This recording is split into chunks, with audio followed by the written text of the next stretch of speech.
Life is about movement and vitality. Don't let vein disease slow you down. Our cutting-edge procedures are minimally invasive with little to no downtime. Rediscover healthy, beautiful legs that keep up with your life. Regain your confidence and freedom to enjoy every moment. Choose Vein Clinics of Hawaii. Your journey to healthier veins start here.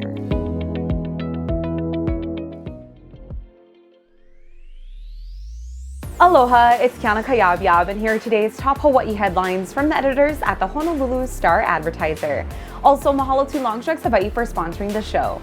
Head on over to your neighborhood Longstrugs for all your shopping needs.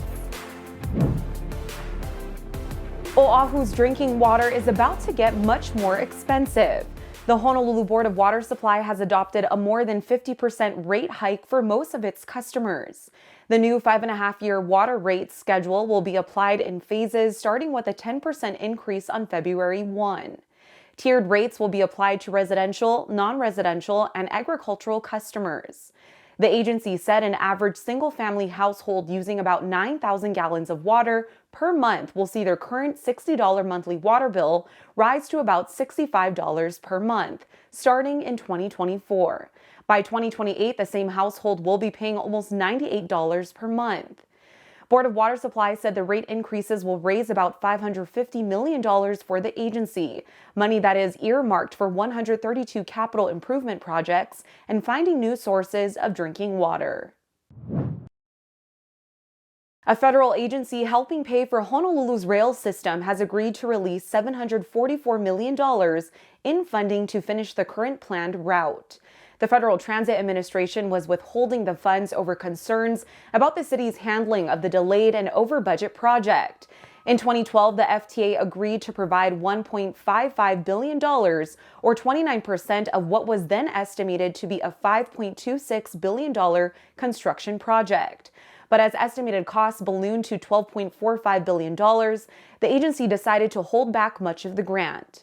City officials agreed to meet budget constraints by shortening the rail line by 1.25 miles and 2 stations to produce a route that ends in Kaka'ako instead of Ala Moana Center. Branded Skyline in June, the rail service is now a $9.9 billion undertaking projected for completion in 2031. A commercial airliner powered without fossil fuels has crossed the Atlantic. The Virgin Atlantic Boeing 787 flight from London to New York today was the first to rely on so-called sustainable aviation fuel, made up largely of tallow and other waste fats. Supporters call the push for more environmentally friendly flights Jet Zero. The U.S. Energy Department says sustainable fuel reduces greenhouse gas emissions by about 70% and is the best near-term way for the industry to achieve its net zero target by 2050. But challenges stand in the way of ramping up production to levels that will make an impact. According to the U.S. government, domestic production of the eco-fuel jumped from about 2 million gallons in 2016 to 15.8 million gallons in 2022. That figure is less than 0.1% of the jet fuel used by major U.S. airlines. A 15-year-old girl and a 23-year-old woman have been arrested for allegedly assaulting a Honolulu police officer in Pearl City. HPD said 2 suspects assaulted and injured an on-duty officer at about 9:50 Monday night. Police did not immediately disclose how the officer was wounded, what duties she was performing, what the 2 suspects were allegedly doing, or how they allegedly assaulted her.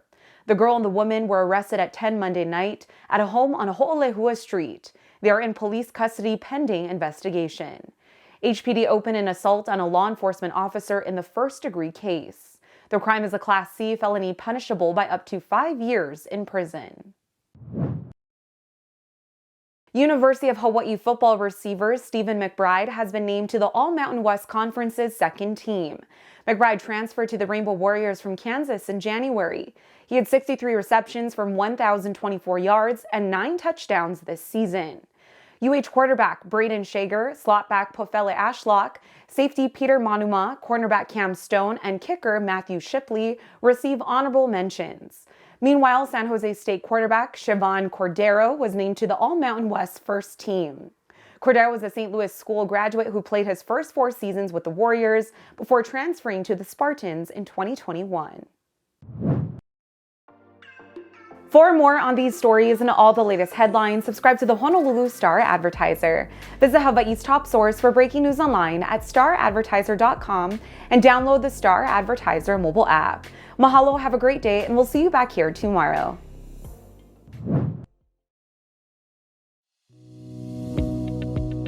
Call us at 808-585-2955 or visit our website at veinclinicsofhawaii.com to schedule your consultation.